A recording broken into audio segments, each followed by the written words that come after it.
So I didn't flip it over until this morning. But guess what I was eating while I was editing my last vlog?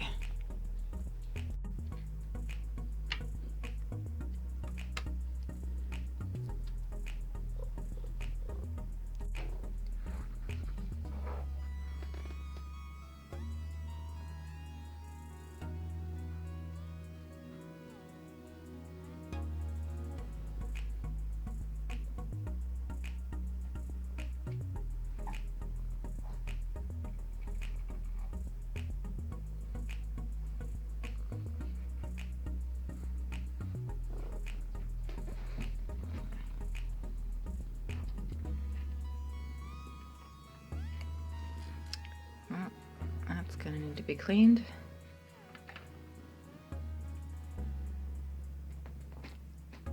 That's right, Katie.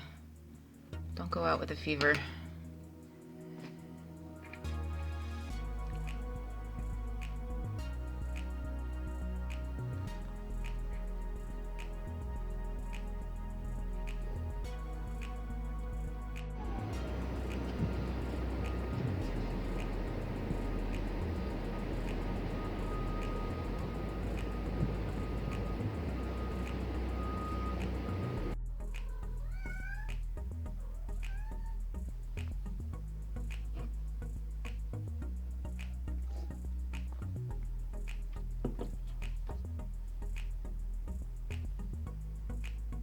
Today I wanted to talk about the first time I saw a Monet in person.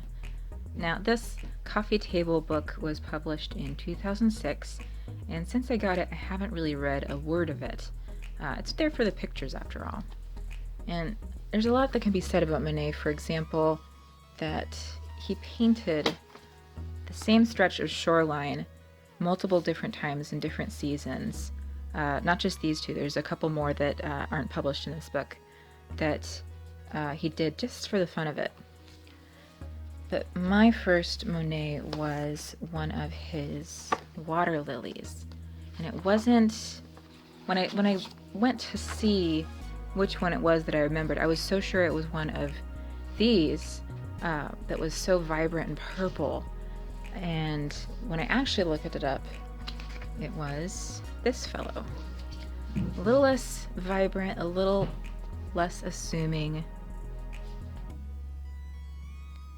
But when I saw it, it was just kind of magical.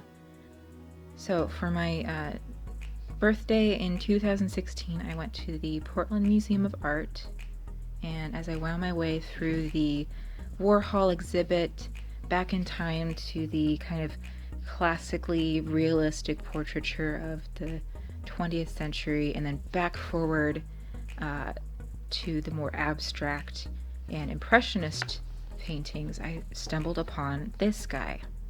And what struck me was how vibrant all of the purple ripples were, and it just kind of brought it to life.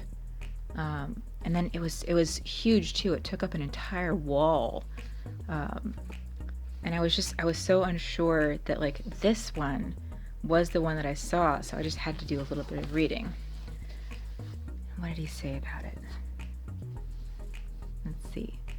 Although he still painted outside directly before nature, as recorded in a photograph that shows Monet working on a canvas now in Portland. So that's this guy. And here's the photo of him. If I can get this puppy to focus. Mr. Monet painting outside. In his later career, Monet spent increasingly more time in the studio working to bring cohesion to a number of related panels. The relatively small cabinet-sized format was exchanged for monumental canvases, and small impressionistic dabs were replaced by very broad-stroked brushwork. And then the next paragraph that goes on, a combination of thick impastato and thin washes created fascinating and resonating images of complex natural phenomena. So as I read that, I just really remembered how vivid the photo or the painting was, how much it brought out those colors, and I'm like, okay, this is why this guy's a masterpiece. I don't know.